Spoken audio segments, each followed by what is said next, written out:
우리가 지난 시간에는 하나님과의 관계가 회복된 다윗이 사울 왕이 죽었다는 소식을 들었으나 이제 내가 왕이 될 차례구나 이렇게 흥분하거나 또 다윗의 궁으로 군사를 몰고 가지 않고 도리어 하나님 앞에 자기가 어떤 일을 해야 되는가 물었다는 것을 우리가 생각해 봤습니다. 한 걸음 한 걸음 하나님께 묻고 하나님의 응답에 따라 살아가는 것, 그게 성도의 순례길인 줄 믿습니다.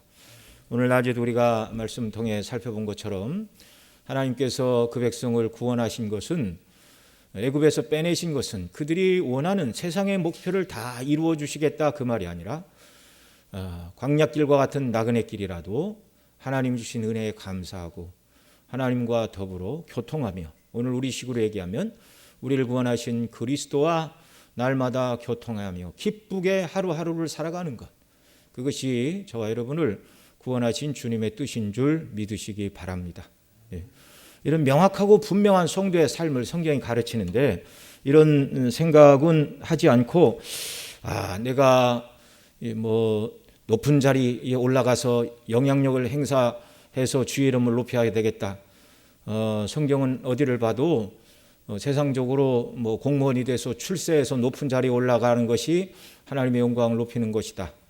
또 공부를 많이 해서 유명한 학자가 되는 것이 하나님의 영광을 높이는 것이다.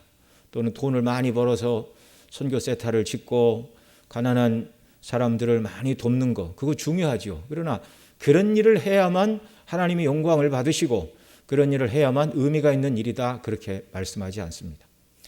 대다수의 성도들은요, 정말 하나님께서 주시는 일용할 양식을 먹고 일생을 살아가다가 하나님 나라에 가는 게 대부분입니다. 그러니 만약에 하나님께서 저와 여러분을 향하여 뭔가 특출난 것을 하는 것이 하나님의 뜻이고 인생의 목표라 그러면 대부분의 성도들은 다 그 하나님의 목표에 미달한 삶을 사는 거예요. 하나님 우리를 그렇게 부르시지 않으셨습니까? 한 사람 한 사람, 전체 믿는 교회에 눈에 보이지 않는 보편교회 무리가 있기는 하지만 기독교의 구원은 개별적으로 한 사람 한 사람을 복음으로 부르시고 성령으로 구원하시는 은혜의 역사입니다.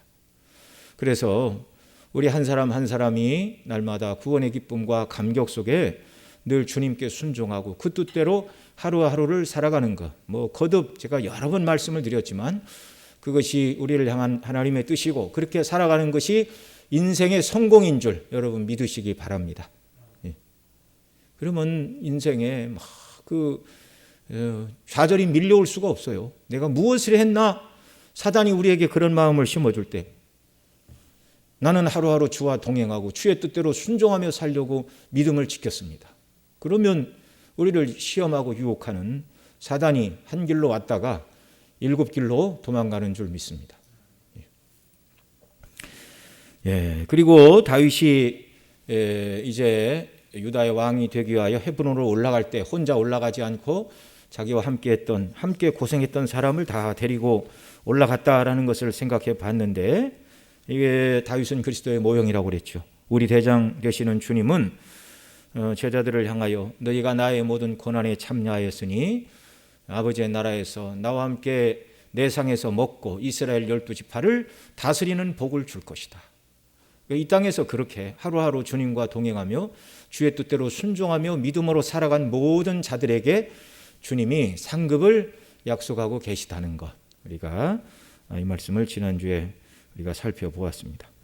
오늘 우리가 사무엘하 2장 14절로 17절을 읽었는데요, 이제 크게 이 부분을 나누면 그리스도의 선한 통치를 예표하는 다윗의 옳은 통치 행위와 또 그렇지 못하고 그리스도의 통치와 정반대되는, 흔히 그런 말을 하죠. 진면교사, 다른 말로는 반면교사, 그런 얘기를 합니다. 그래서 다윗은 그리스도의 모형으로서 우리의 진면교사의 모습이죠. 진짜 아름다운 면, 진짜 아름다운 얼굴로 우리에게 하나님을 이렇게 섬겨야 된다는 것을 가르쳐주는 교사, 이게 진면교사입니다. 반면교사는 그렇지 못한 것이죠. 저렇게 하면 안 되는구나, 이걸 가르쳐주는 스승들이 반면교사의 스승들입니다. 그러니까 이 세상은 둘 중에 하나죠. 진면교사이든 반면교사이든. 또는 뭐 굳이 하나를 더 나누자면 어떤 영향력도 끼치지 않는 사람, 뭐 이렇게 말할 수도 있겠죠. 자, 이런 모습들을 통해서 우리가 주님 안에 있는 것이 얼마나 복인가 한번 생각을 해보고자 합니다. 먼저 4절로 7절에 보면 다윗의 의로운 통치가 시작되고 있는데, 다윗이 헤브론에서 유다 지파의 왕이 되고 첫 번째 행한 일을 말씀을 하고 있습니다. 오늘 본문 4절 5절 말씀 같이 한번 읽겠습니다. 시작. 유다 사람들이 와서 거기서 다윗에게 기름을 부어 유다 족속의 왕을 삼았더라. 혹이 다윗에게 고하여 가로되 사울을 장사한 사람은 길르앗 야벨스 사람들이니라 하매. 자, 그다음에 5절에 다윗이 이 말을 듣고 어떻게 했습니까? 다윗이 길르앗 사람들에게 사자들을 보내어 가로되 너희가 너희 주 사울에게 이처럼 은혜를 베풀어 장사하였으니 여호와께 복을 받을지어다. 그들을 위로하고 축복을 하고 있습니다. 죽은 사울왕, 그 블레셋 땅 벳산 성벽에 그 사울과 그 왕자들의 시체를 성벽에 이 블레셋 사람들이 전리품으로 못 박아놨습니다. 그러니까 이스라엘 왕 사울의 시체가 거기에 모독을 당하고 있었죠. 그런데 그 시체를 거둔 사람들이 길르앗 야베스 사람들이다 이렇게 말합니다. 그 내용이 이제 앞에 사무엘상 31장 6절로 13절에 기록되고 있는데요. 우리 앞으로 좀 가서 살펴보겠습니다. 사무엘상 31장 6절로 13절.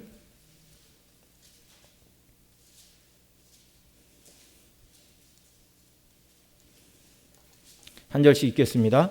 사울과 그 세 아들과 병기든 자와 그의 모든 사람이 다 그날에 함께 죽었더라.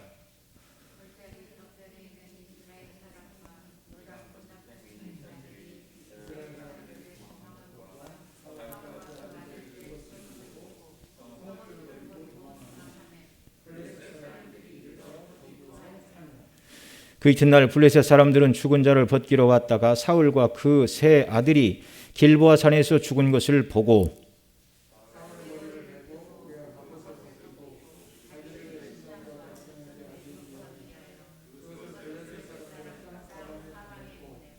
그 갑옷은 아스다롯의 집에 두고 그 시체는 벳산 성벽에 못 박음에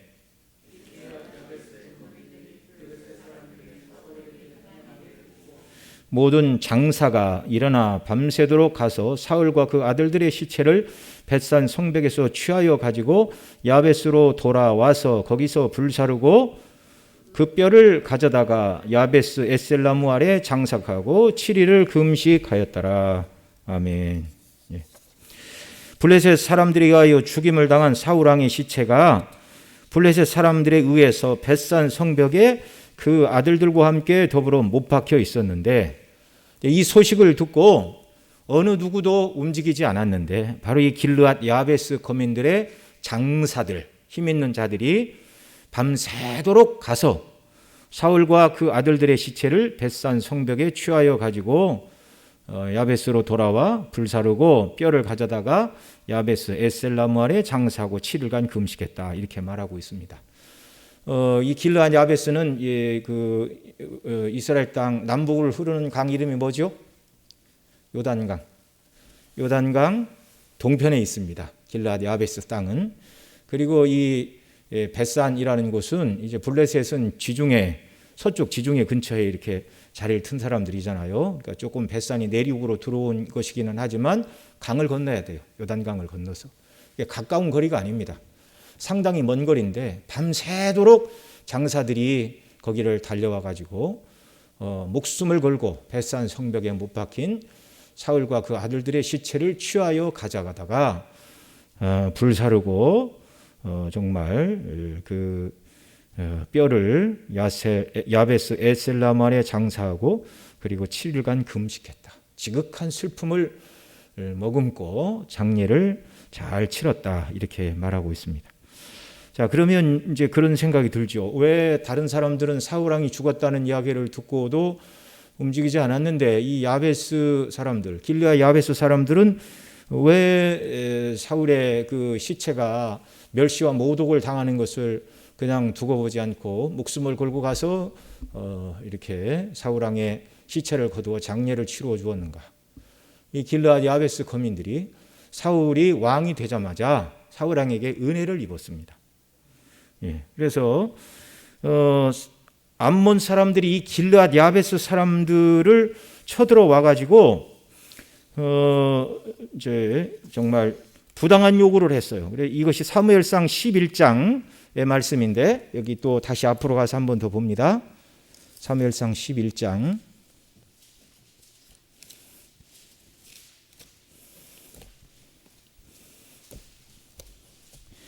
자, 1절부터 또 쭉 한 절씩 교독합니다.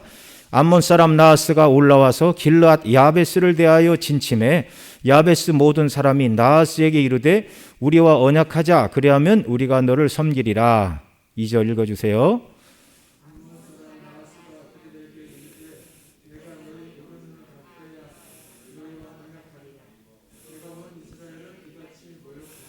예, 여기 길르앗 야베스 사람들이 모독을 당하고 있습니다. 암몬 왕 나하스가 쳐들어왔어요. 그래서 군사가 서로 이렇게 대치하고 있는 상태에서 야베스 모든 사람들이 이길 수 없음을 알고 나하스에게 사신을 보내 이렇게 말했죠. 우리와 언약합시다. 이 말은 당시 그 시대에 큰 세력을 가진 임금과 그 임금의 보호를 받는 작은 나라들의 분봉 왕 또는 성주들이 이렇게 계약을 맺었습니다. 그래서 뭐 이제 그레이트 킹이 그 나라를 지켜주면 그 왕의 보호를 받는 작은 영주들은 그 대가로 왕에게 1년에 정한 곡식 또는 양소 이런 것들을 얼마씩 바치겠다.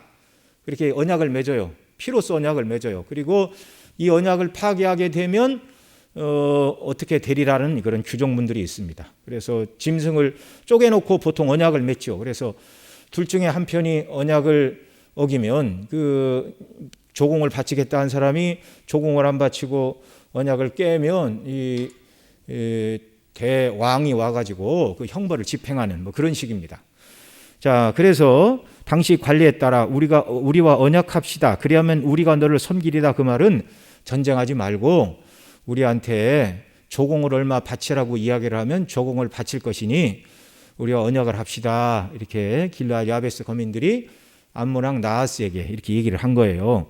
그러자 암몬 왕 나하스가 좋다. 그러면 뭐 1년에 양 500마리, 소 500마리 뭐 그렇게 지금 요구하는 게 아니라 뭐부터 하라고 그래요? 그들에게 이르되 내가 너희 오른 눈을 다 빼어야 너희와 언약하리라. 아이, 무지막지한 사람이에요. 무지막지한 사람. 그냥 힘이 있어 조공을 받고 언약을 맺으면 되는데 너희들의 오른 눈을 다 뺀 다음에 그 다음에 언약을 맺고 내가 조공을 받겠다 이렇게 말하고 있는 것입니다. 참 조공만 바친다 하더라도 하나님의 백성으로서 정말 이 안타까운 일이죠. 하나님의 뜻대로 순종하지 않아서 지금 대적의 침략을 입고 있는 거 아닙니까? 이거 자체로도 가슴이 아픈데 너희들 모두의 오른 눈을 다 빼어야 언약을 맺으리라. 그 다음에 또 뭐라고 그래요? 11장 2절 하반절에 내가 온 이스라엘을 이같이 모독하리라.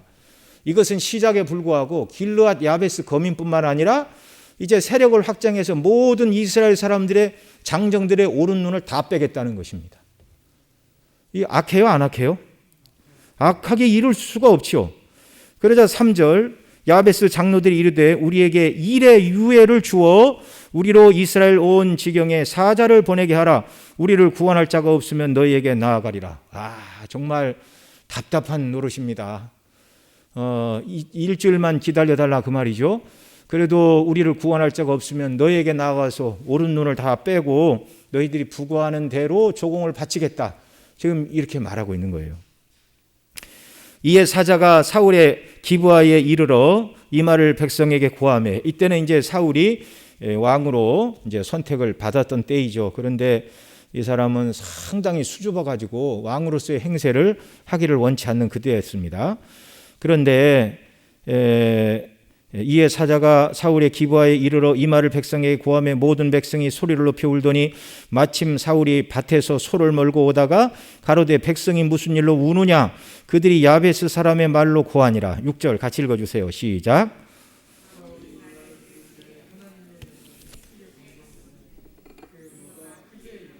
7절 읽어주세요.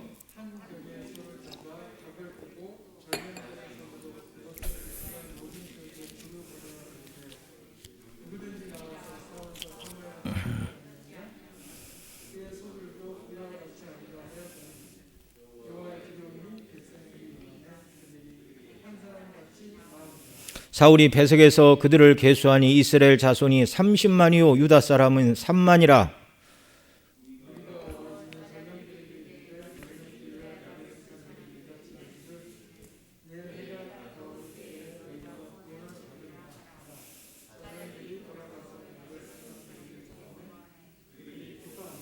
야베스 사람들이 이에 가로되 우리가 내일 너희에게 나아가리니 너희 소견에 좋을 대로 우리에게 다 행하라 하니라.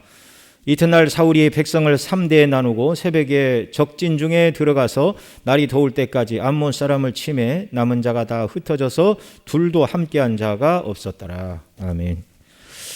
네, 정말 하나님의 성령에 크게 감동됨에 11장 6절에서 말하는 것처럼 그리고 이제 2일 후에 사울이 왕으로 즉위하게 되는 일인데요.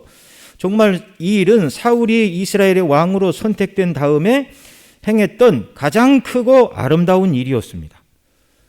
정말 사울의 생애에서 이런 일마저 없었다면 아무도 그를 기억하거나 추억할 만한 일이 없었을 뻔했는데 하나님의 성령에 감동이 되어 길르앗 야베스 거민들을 구원하고 또 이스라엘을 큰 위기에서 건져내는 이런 일이 있었던 것이죠. 자, 이 은혜를 입은 길르앗 야베스 거민들은 자신들이 사울 왕으로 말미암아 암몬 왕 나하스에게 큰 수치와 모멸을 당할 뻔했는데 사울이 이 말을 듣고 모른 척하고 가서 싸워주지 않았다면 길르앗 야베스 사람들은 다 오른 눈을 빠진 상태로 그렇게 살아야 됐을 것입니다. 얼마나 고통스럽고 수치스럽고 모멸스러운 일인가요? 이들은 자기들이 받은 바 은혜를 따라서 목숨을 걸고 사울의 시체가 벳산 성벽에 못 박혀 있는 그것을 가만히 보고만 있을 수가 없었습니다. 그래서 우리가 받은 은혜, 왕에게 받은 은혜가 있는데 이 은혜를 우리가 갚아야 된다. 저 왕의 시체가 멸시를 당하고 있는데 얼른 장례를 치러야 된다. 그래서 장정들이 목숨을 걸고 밤에 가서 사울과 그 아들들의 시체를 거두어다가 불사르고 뼈를 야베스 에셀 나무 아래 이렇게 묻고 7일간 그들이 금식하며 애곡했습니다. 참 아름다운 일이죠. 참 아름다운 일. 이 일은 정말 선한 일이었습니다. 그래서 다윗은 바로 이 길르앗 야베스 사람들이 이런 일을 행했다라는 소식을 듣고 그들에게 사신을 보내고 있습니다. 오늘 다시 사무엘하 2장 돌아와서 5절 말씀 보겠습니다. 5절, 6절, 7절 같이 읽죠. 시작. 다윗이 길르앗 야베스 사람들에게 사자를 보내어 가로되 너희가 너희 주 사울에게 이처럼 은혜를 베풀어 장사하였으니 여호와께 복을 받을지어다. 6절. 너희가 이 일을 하였으니 이제 여호와께서 은혜와 진리로 너희에게 베푸시기를 원하고 나도 이 선한 일을 너희에게 갚으리니 이제 너희는 손을 강하게 하고 담대히 할지어다. 너희 주 사울이 죽었고 또 유다 족속이 내게 기름을 부어 저희의 왕을 삼았음이니라. 아멘. 온 이스라엘과 그리고 아말렉 소년까지도 사울과 다윗이 서로 사이가 좋지 않다.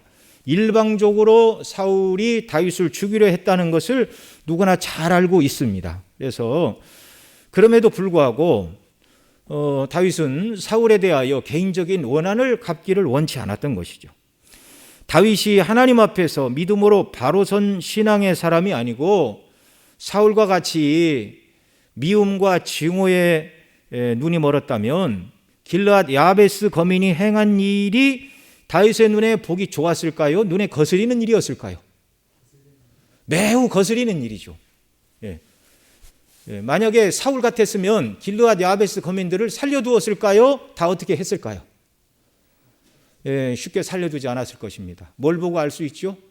다윗이 피난길에 먹을 것이 없어서 제사장 아히멜렉을 찾아가서 먹을 것 좀 주십시오. 그랬더니 먹을 게 없고 이 성소에서 물려낸 진설병밖에 없습니다. 그러자 주십시오. 그보다 더 좋은 음식이 어디 있습니까? 그리고 진설병을 받았죠. 그리고 무기를 달라 그랬더니 여기는 칼이 없고 네가 골리앗에게 빼앗은 칼밖에 없다 그랬더니 그 같은 것이 내게 더 좋은 것이 없습니다. 그래서 아히멜렉은 다윗이 사울의 심부름을 하러 온 줄을 알고 원하는 대로 떡도 주고 칼도 줬어요. 근데 나중에 이 소식이 사울 왕에게 들어가자 제사장 이 대제사장 아히멜렉을 불러가지고 네가 다윗과 한편이 되어 어찌하여 나를 속이고 이런 악을 행했느냐 그러자 아히멜렉이 나는 모르는 소리입니다. 도대체 왜 나한테 죄를 묻습니까? 그러자 네가 죽고 살지 못하리라. 신하들을 명하여 저를 죽이라 그렇게 했죠. 그러니 아무도 하나님의 기름 부은 종에게 손을 들어 치기를 싫어하였습니다. 그러자 도액에게 명했죠. 그러자 이 도액이라는 못된 사람이 이방인이었는데 제사장 85인을 칼로 쳐 죽이고 85명만 죽은 게 아니에요. 그 다음 제사장의 성읍인 노베 남녀와 아이들과 젖먹는 자들과 소와 양과 양을 칼로 치는 대학살을 감행했습니다. 제사장만 85명이 죽었고 여자와 어린아이까지 소와 양떼들도 칼로 무참히 도륙하는 그런 일이 있었습니다. 이 사울이 하나님의 신이 떠나고 악신에 사로잡히자 이 미움과 분노에 불이 붙어가지고 그저 대단한 것도 아니고 진설병을 주고 칼을 주었다는 이유로 여호와의 기름을 부은 대제사장을 칼로서 치는 이런 무지막지한 행동을 하였습니다. 그거 자체로 그가 하나님의 사람이 아니라는 증거였어요. 자, 그런데 다윗은 뭐라고 그럽니까? 길르앗 야베스 거민들을 오히려 칭찬을 하고 있어요.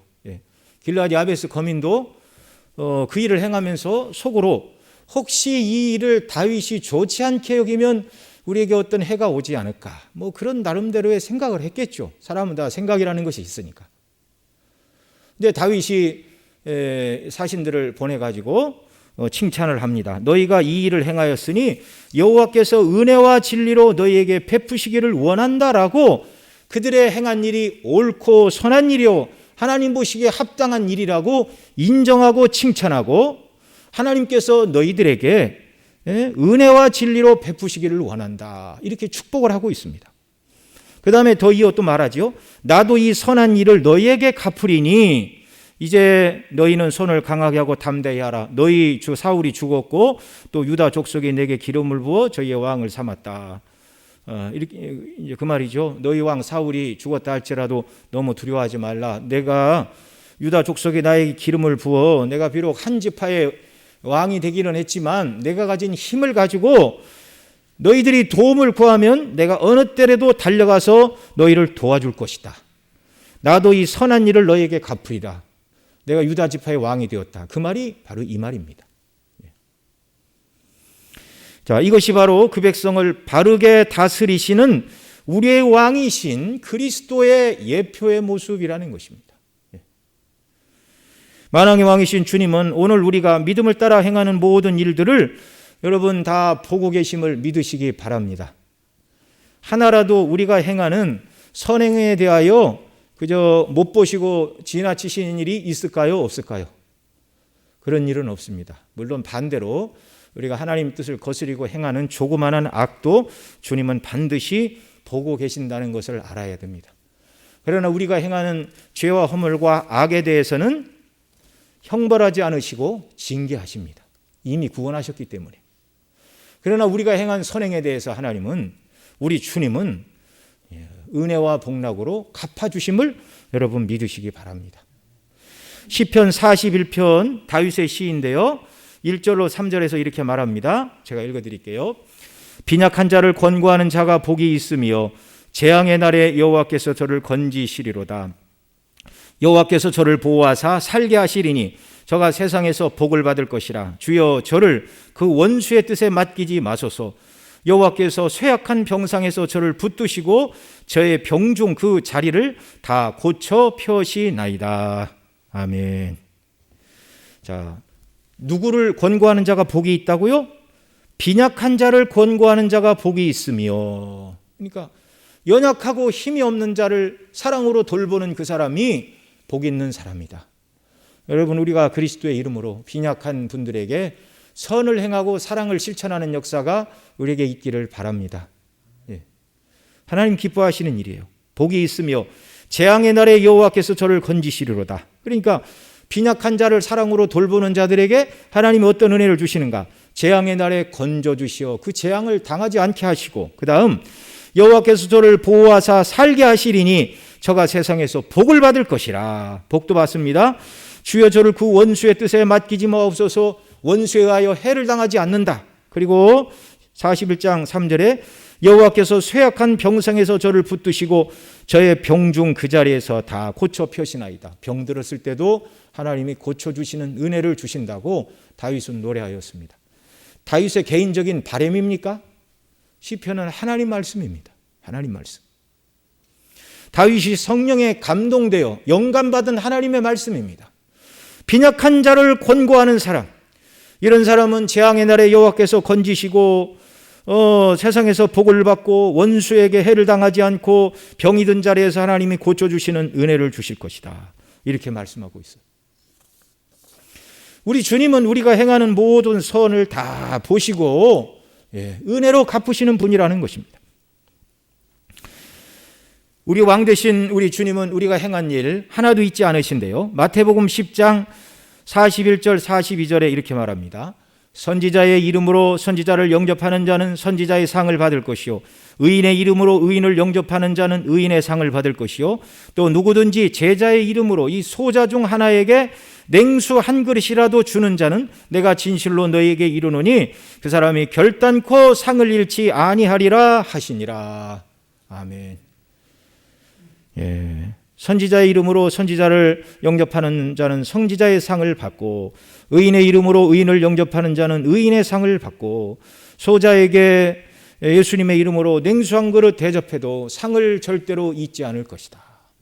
이런 말씀들은 우리에게 얼마나 힘을 주는지 몰라요. 우리가 해외에 계신 선교사님들 이렇게 위에서 기도하고 선교비를 보내고 하는 일들, 어떻게 보면 매우 작은 일이죠. 그런데 그 일을 위하여 기도하고 우리가 물질로 후원하고 선교하면 뭐라고 그래요? 선지자 이름으로 선지자를 영접하는 자는 선지자의 상을 받을 것이다. 우리가 해외 나가 복음을 전하는 선교사가 아니라 할지라도 이 일에 협력하면 선교사가 받는 상을 함께 받게 될 것이다. 이렇게 말씀하고 있어요. 주님의 나라와 영광을 위하여 행하는 모든 일들을 주님은 다 보시고 기억하신다는 것입니다.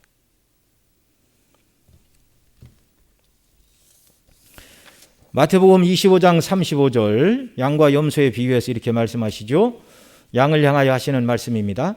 내가 줄일 때에 너희가 먹을 것을 주었고, 목마를 때에 마시게 하였고, 나그네 되었을 때에 영접하였고, 벗었을 때에 옷을 입혔고, 병들었을 때에 돌아보았고, 옥에 갇혔을 때 와서 보았느니라. 그러자 이 양떼들이 깜짝 놀라요. 아니 주님, 우리가 언제 주님에게 그런 일을 해드렸습니까? 우리는 그런 기억이 없습니다. 그렇게 대답을 하자 주께서 말씀하십니다. 내가 진실로 너에게 이르노니 너희가 여기 내 형제 중 지극히 작은 자 하나에게 한 것이 곧 내게 한 것이니라. 이렇게 말씀해 주셨어요. 그리스도의 이름으로 연약한 자를 돌보고 그들에게 사랑을 행하는 것, 우리 주님은 주님 자신에게 행하신 선으로 받아주신다는 것입니다. 마치 예수님께서 우리에게 빚진 것처럼 그렇게 여겨주신다는 거예요. 그래서 반드시 갚아준다. 상급으로 갚아준다. 여러분, 이 모든 말씀들이 정말 우리 마음에 새겨지는 귀한 역사가 있기를 바랍니다. 그래서 하나님께서 우리에게 주시는 힘과 능력에 따라 하나님의 나라와 복음의 영광을 위해 더 힘있게 잘 섬기는 이런 역사가 있기를 바랍니다.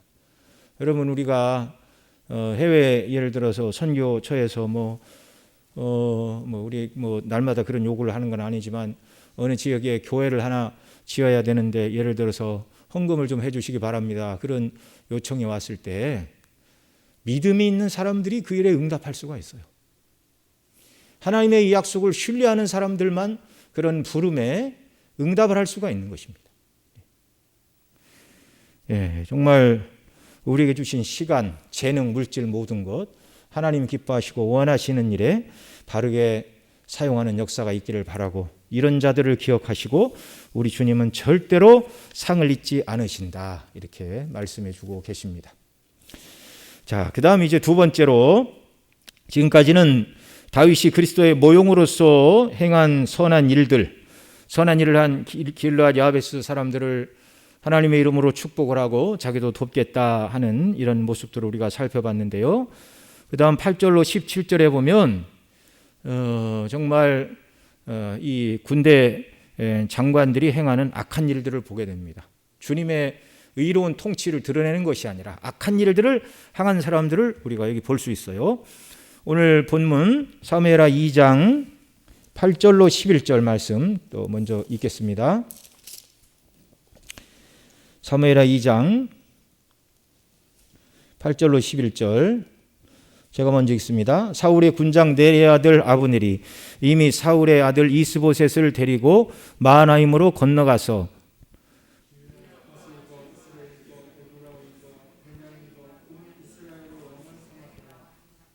사울의 아들 이스보셋이 비로소 이스라엘 왕이 될 때에 나이 40세며 2해 동안 위에 있으니라. 유다 족속은 다윗을 따르니 다윗이 헤브론에서 유다 족속의 왕이 된 날수는 7해 6달이었더라. 자, 여기서 사울의 군장 네리의 아들 아브넬이 무슨 일을 행했습니까? 전투에 나가지 않고 살아남은 사울의 아들 이스보셋을 데리고 마하나임으로 가서 길르앗, 아술, 이스라엘, 에브라임, 베냐민, 그 외 모든 사울의 영향력이 행사됐던 온 이스라엘의 왕으로 삼는 그런 일이 있었습니다. 자, 그러면 아브넬은 하나님께서 다윗에게 기름을 부으시고 사울 왕 다음에 이스라엘 왕위는 하나님이 다윗으로 예정하셨다는 사실을 이 사울의 군장 네리의 아들 아브넬은 알았을까요? 몰랐을까요? 알고 행한 일입니까? 모르고 행한 일입니까? 모를 리가 없죠. 알고 행한 일입니다. 그 증거가 그 사무엘하 3장 뒷부분에 나옵니다. 사무엘하 3장 9절로 10절 한 장 넘겨서 9절로 10절 보겠습니다. 이 아브넬과 이스보셋 사이가 틀어지는 사건이 있었어요. 이 이스보셋이 사울의 첩이었던 리스바라는 여인을 이렇게 자기 사랑으로 취하는 그런 일이 있으니까 이 이스보셋이 아버지의 첩을 아브넬이 이렇게 상관을 하는 걸 보고 어떻게 당신이 우리 아버지한테 그럴 수가 있습니까? 이렇게 얘기를 하자 아브넬이 분노를 느끼면서 내가 당신에게 이런 은혜를 베풀었는데 말도 안 되는 항의를 나한테 한다고 그러면서 당신을 다윗의 손에 내어주지 아니하면 아니하였거늘 당신이 오늘날 이 여인에 관한 허물을 내게 돌리는도다 그러면서 9절 10절 같이 읽습니다. 시작. 여호와께서 다윗에게 맹세하신 대로 내가 이루게 아니하면 하나님이 아브넬에게 벌 위에 벌을 내리심이 마땅하니라. 그 맹세는 곧 이 나라를 사울의 집에서 다윗에게로 옮겨서 그 위를 단에서 브엘세바까지 이스라엘과 유다에 세우리니라 하신 것이니라 하매. 그 다음 또 이 비슷한 말이 그 뒤에 또 반복이 돼요. 17절로 18절 또 같이 읽습니다. 시작. 아브넬이 이스라엘 장로들에게 말하여 가로되 너희가 여러 번 다윗으로 너희 임금 삼기를 구하였으니 이제 그대로 하라. 여호와께서 이미 다윗에 대하여 말씀하시기를 내가 내 종 다윗의 손으로 내 백성 이스라엘을 구원하여 블레셋 사람의 손과 모든 대적의 손에서 벗어나게 하리라 하셨음이니라 하고. 자, 그러니까 이 네리의 아들 아브넬은 사울 다음에 이미 하나님께서 사울을 버리셨고 그리고 다윗을 그 다음 이스라엘의 임금으로 택하셨다는 걸 너무너무 잘 알고 있었어요. 알지 못하고 악을 행하는 것도 잘못이지만 알면서도 거스리는 자는 더 큰 죄를 짓는 것입니다. 이 아브넬은 하나님의 뜻을 알고도 거스른 더 나쁜 행동을 하고 있어요. 더 나쁜 행동. 네. 그 다음에 이렇게 사람이 뭔가 하나님의 뜻과 어긋나는 일을 하게 되니까 이들도 여호와 이름을 불렀겠지요. 네. 오늘날로 얘기하면 이들도 눈에 보이는 지상교회 멤버였을 것이라고 그렇게 믿어야 됩니다. 네. 그들이 여호와께 제사 드리는데 참석하지 않았겠어요? 네. 그들이 왜 그들이라고 신앙생활 안 했겠습니까? 그런데 얼마든지 하나님을 섬긴다 그렇게 말은 하면서도 하나님의 뜻대로 순종하지 않는 경우들을 우리가 여기서 확인을 하게 되는 거예요. 자, 이렇게 잘못된 악에 빠졌으니까 행하는 모든 일들이 합당하지 않습니다. 그래서 아까 우리가 읽은 대로 사울의 첩을 취하는 것도 온당하지 않고요. 그 다음 12절로 17절에 있는 이 행동들도 아주 악하게 이를 데 없는 행동들이에요. 우리 한 번 더 읽습니다. 12절부터 17절 제가 먼저 읽습니다. 네리의 아들 아브넬과 사울의 아들 이스보셋의 신복들은 마하나임에서 나와 기브온에 이르고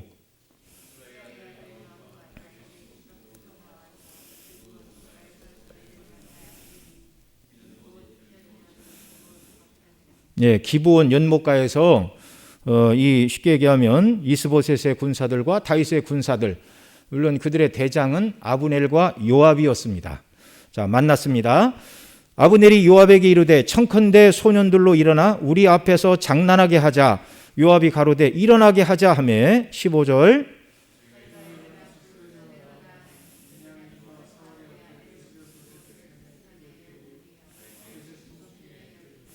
그러니까 24명의 그 장난하게 하자 말은 그렇지만 서로 누가 담력이 센 사람들인가 한번 칼 갖고 한번 시합해보자. 아주 악하게 이를 데 없는 일이죠.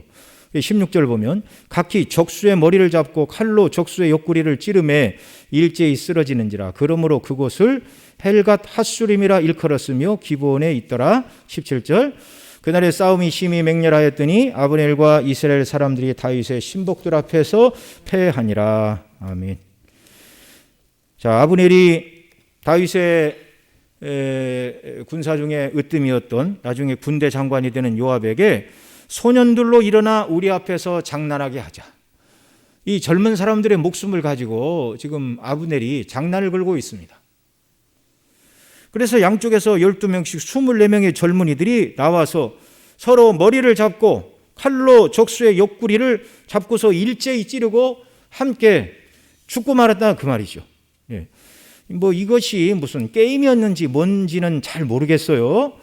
예, 누가 두려운 사람은 이제 나갔다가 나는 안 하겠습니다라고 굴복을 하게 되면 저 겁쟁이라고 놀릴까봐 그랬는지 어쨌는지 자기가 죽든지 다치든지 한다 할지라도 싸움에는 물러서지 않는 용감한 사람이라는 것을 보여주기 위하여 이런 장난을 했는지 몰라도 어쨌든 24명의 젊은이들이 거기서 목숨을 잃었습니다. 그래서 그곳 지명을 헬갓 핫수림이라고 불렀는데 이 말 뜻이 완고한 사람들의 들판, 대항자들의 들판이라는 뜻입니다. 완고하기 이를 데 없는 사람들이죠. 나는 죽거나 중상을 당하는 한이 있어도 뒤로 물러서지 않는다. 예.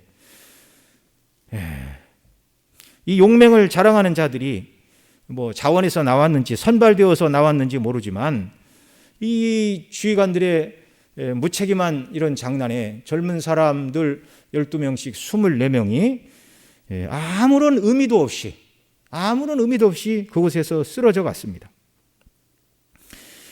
여러분, 출애굽한 이스라엘 백성들 모두는 하나님의 백성들입니다.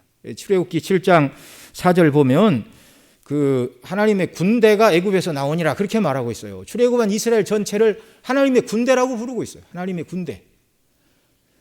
하나님의 거룩하신 이름의 영광을 위하여 군대로 부르심을 받은 것이 그 백성들입니다. 그리고 여호수아 5장 13절로 15절 말씀을 보면 온 이스라엘이 여호수아의 영도 아래 요단강을 건너고 그 다음에 참 대단하죠. 요단강을 건너고 배수의 진을 치고 할례를 행했어요. 적들이 문을 열고 오면 꼼짝을 못하는데 얼마나 하나님을 신뢰하면 그렇게 할 수 있습니까? 얼마나 대적들이 여호와를 인하여 이스라엘을 두려워하면 할례를 행한 이스라엘을 눈으로 보고만 있었습니까? 참 하나님의 능력이죠. 그래서 낫기를 기다리고 이제 나으면 이제 여리고성을 이제 정복할 그럴 차례입니다. 자, 그때 여호수아가 여리고에 가까웠을 때 눈을 들어 본즉 한 사람이 칼을 빼어 손을 들고 마주 섰는지라. 여호수아가 나아가서 그에게 묻되 너는 우리를 위하느냐 우리의 대적을 위하느냐? 그가 가로되 아니라 나는 여호와의 군대 장관으로 이제 왔느니라. 여호와의 군대 장관, 바로 성육신 이전에 사람의 모습으로 하나님과 사람 사이의 중보자이신 그리스도께서 나타나신 것입니다. 여호수아가 너는 우리를 위하느냐 적을 위하느냐 이렇게 물을 때 아니다, 나는 여호와의 군대 장관이다 이 말이죠. 나는 하나님의 뜻대로 순종하는 사람 편에 서 있다 그 말입니다. 나는 여호와의 군대 장관으로 왔느니라. 여호수아가 땅에 엎드려 절하고 가로되 나의 주여 종에게 무슨 말씀을 하시려나이까? 여호와의 군대 장관이 여호수아에게 이르되 일어나서 내 발에서 신을 벗으라. 내가 선 곳은 거룩하니라. 바로 우리 주님의 임재 앞이었습니다. 여호수아가 그대로 행하니라.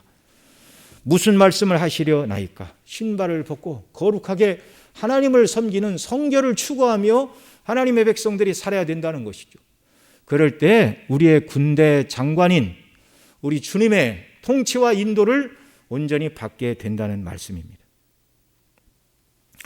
우리의 군대 장관이신 예수 그리스도는 성도를 귀하게 보십니다. 시편 116편 15절에 성도의 죽는 것을 여호와께서 귀중히 보시는도다 이렇게 말씀을 하고 있어요. 우리 주님은 저와 여러분의 목숨을 귀하게 여기시는 분이십니다. 죽음도 귀하게 여기십니다. 그런데 오늘 본문의 이 아브넬과 요압은 젊은 사람들의 목숨을 가지고 장난을 치고 하찮게 여기고 그들이 죽었습니다. 그 부모들은 얼마나 애통할까요? 누가 책임을 집니까? 그러나 우리의 군대 장관이신 우리 예수님은 우리에게 참 생명을 주시려 목자로 우리에게 오셨어요. 요한복음 6장 38절 이하에 이렇게 말합니다. 내가 하늘로서 내려온 것은 내 뜻을 행하려 함이 아니요 나를 보내신 이의 뜻을 행하려 함이니라. 나를 보내신 이의 뜻은 내게 주신 자 중에 내가 하나도 잃어버리지 아니하고 마지막 날에 다 살리는 이것이니라. 그래서 우리 대장 되시는 주님은 우리를 보호하실 뿐만 아니라 우리를 위하여 대신 죽으시고 정말 그 예수님을 믿는 자들을 의롭다 하시고 구원하시는 우리의 구원의 주님이 되셨습니다. 우리는 정말 능력 많으시고 우리를 사랑하시고 우리를 위하여 목숨을 내어놓으시고 우리 지난주에 살펴봤던 것처럼 그 주님을 믿음으로 따르는 자들을 주님의 상에서 함께 먹고 마시게 하시고 영원토록 왕적인 다스림에 참여하게 하시고 영생은 유일하신 참 하나님과 그의 보내신 자 예수 그리스도를 아는 것이니라 라고 말씀하는 것처럼 그 주님과 하나님 아버지와 더불어 그 하나님을 알아가는 영생의 삶으로 저와 여러분을 초청해 주셨습니다. 그래서 나는 누구의 사람인가? 나의 대장은 누구인가? 예수 그리스도이시다. 예수 그리스도가 이 땅을 살아가는 동안 우리가 그리스도의 군사요 우리의 대장은 예수시다. 이 예수님 날마다 바라보시고 우리를 지극히 사랑하시고 우리를 위하시는 그분의 뜻에 온전히 순종하여 주님이 기뻐하시는 일들을 믿음으로 잘 감당하고 주님께 충성을 다하는 저와 여러분 모두가 되시기를 바랍니다. 기도드리겠습니다. 사랑하시는 아버지 하나님 고맙고 감사합니다. 정말 다윗은 그리스도의 예표로서 아름다운 모습을 보여주므로 주님이 얼마나 우리에게 참된 우리의 왕으로서 우리를 바르게 다스리시고 통치하시는지, 얼마나 우리 주님이 우리의 대장으로서 우리를 위하시고 우리를 사랑하시고 위하여 목숨을 내어주시고 영원토록 우리를 복되게 하셨는지 또 말씀을 통해서 생각하도록 은혜 주시니 감사합니다. 이 좋은 주님 날마다 기억하고 이 주님과 동행하는 하루하루의 순례길이 되도록 은혜 위에 은혜를 베풀어 주시옵소서.